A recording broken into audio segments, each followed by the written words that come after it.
शहरासह परिसरातील नागरी वस्तीत मोठ्या प्रमाणात वन्य प्राण्यांचा संचार वाढला आहे। मात्र या प्राण्यांचा बंदोबस्त करण्यासाठी वन विभागाची यंत्रणा अकार्यक्षम ठरली आहे असा आरोप करत आज येथील नागरिकांनी वन्य प्राण्यांचा तत्काळ बंदोबस्त करा या मागणीसाठी आज वन विभागाच्या कार्यालयाला धडक दिली। दरम्यान या प्राण्यांचा बंदोबस्त करण्यासाठी प्रशिक्षित कर्मचाऱ्यांची टीम सावंतवाडीत प्रचारण करा अशी मागणी त्यांनी निवेदनाद्वारे केली आहे। याबाबतचे निवेदन त्यांनी कार्यालय अध्यक्ष बळीराम जाधव यांच्याकडे सादर केले। गेले आपण काही महिनाभर आता बऱ्याच ठिकाणी आता अजगर मानवी वस्तीत घुसत आहेत आणि मगर मिळते। आता काळ्याच्या काठावरच परवा 2 दिवसापूर्वी काळ्याच्या काठावर मगर मिळाली होती। आता कालचीच गोष्ट आहे की ते फॉरेस्ट ऑफिसच्या बाजूला एक अजगर असून फॉरेस्ट ऑफिसच्या बाजूला एक घटना घडलेली असून सुद्धा वन विभागाच्या कर्मचाऱ्यांना तो अजगर पकडता आलेला नाही। म्हणजेच कुठच्याही प्रकारचे वन विभागाकडे सध्या प्रशिक्षित असे यंत्रणा नाही आहे किंवा त्यांचे कर्मचारी नाही आहेत।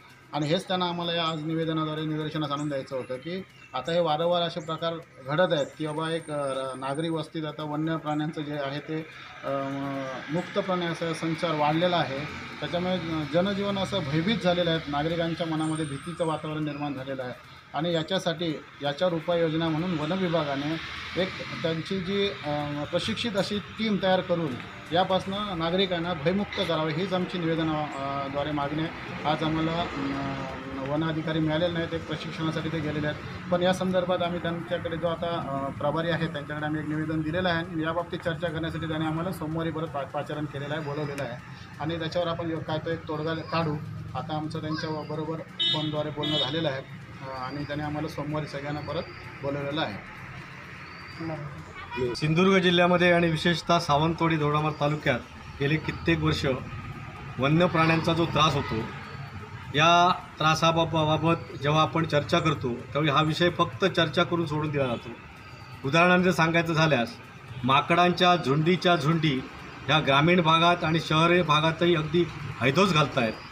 ग्रामीण भागाचा विचार केला तर ग्रामीण भागामध्ये ज्यांचं पोट त्या शेती व्यवसायावर आहे, छोटे मोठे जे बगीचे आहेत, फळभाज्या आहेत, तर त्या सगळ्या नेस्तनाबूत ते माकड करतायत। याबाबतही वन खातं कोणतेही दखल घेत नाहीत। आपल्याला आठवत असेल की 2 दिवसापूर्वीच मळगाव मेटामध्ये एका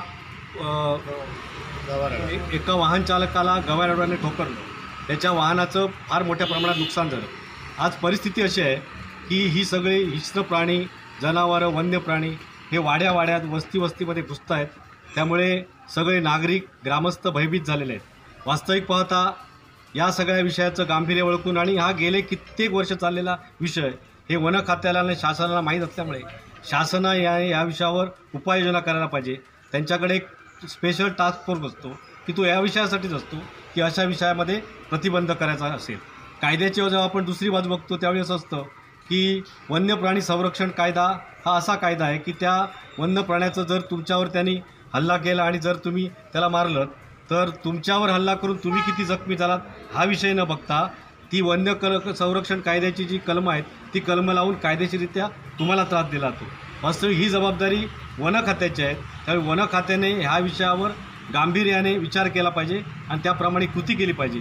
जर नजीकच्या एक ठराविक 2-3 महिन्यामध्ये आम्ही जे निवेदन दिलेलं आहे त्यांना विनंती केलेली आहे, या ठिकाणी सगळ्या स्तरातले, सगळ्या गावातले, शहरातले असे सगळे सजग नागरिक या ठिकाणी आलेले आहेत। या विषयाचं गांभीर्य ओळखून जर या 2-3 महिन्यामध्ये त्या दृष्टीनं जर वन खात्यानं पाऊल उचललं नाही, खरं तर अशा प्रकारच्या टास्क फोर्सची त्यांनी वरिष्ठ लेवलवर मागणी करायला पाहिजे होती।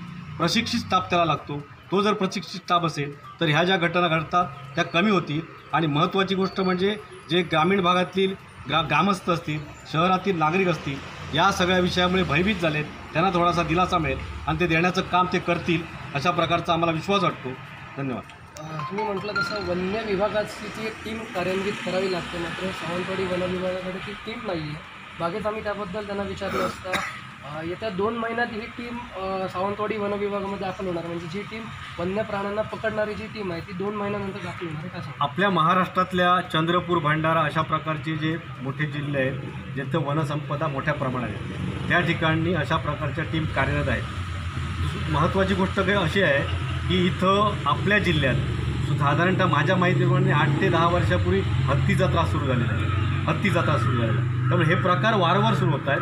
त्यासंबंधितचा जर गांभीर्याने अहवाल यांनी पाठवला असेल तर शासन त्याच्यावर विचार करू शकतं, किंवा त्या वन अधिकाऱ्याने आम्हाला सांगावं की आपण वरिष्ठ पातळीवर याचा फॉलोअप केला आहे, याचा पाठपुरावा केला आहे, पण वरिष्ठ पातळीवरून दखल दिली जात नाही असं जर सांगितलं तर आम्ही आमच्या लेवलवर वरिष्ठ पातळीवर आम्ही प्रयत्न करू शकतो. पण ती टीम आता गरजेची आहे, कारण हे प्रकार वारंवार घडत आहेत. तो मगरीचा विषय असेल, अजगराचा विषय असेल, परवाचा गवारेड्याचा विषय असेल, आणि ग्रामीण आणि भटक्या कुत्र्यांचा या विषय आहे. आणि मी जो मगाशी उल्लेख केला वानरांचा तर इतका प्रचंड प्रॉब्लेम आहे, प्रचंड त्रास आहे की अनेकांच्या सगळ्या घराची कौलं फोडली जातात, घरात येऊन बसतात. सगळ्यात दुसरा महत्त्वाचा वस्तू घेऊन जातात. सगळ्यात महत्त्वाचा विषय मी जो ऑब्झर्व केला आहे तो असा आहे की ह्या ज्या डिश अँटीना असतात ह्या डिश अँटीना डिस्टर्ब करतात, आणि ती सेट करायला त्यांचा जो सिग्नल काढून द्यायला जो माणूस होतो ना तो प्रत्येक 150-200 रुपये घेतो. केबलचा पण विषय आहे. त्यामुळे अनेक विषय आहेत.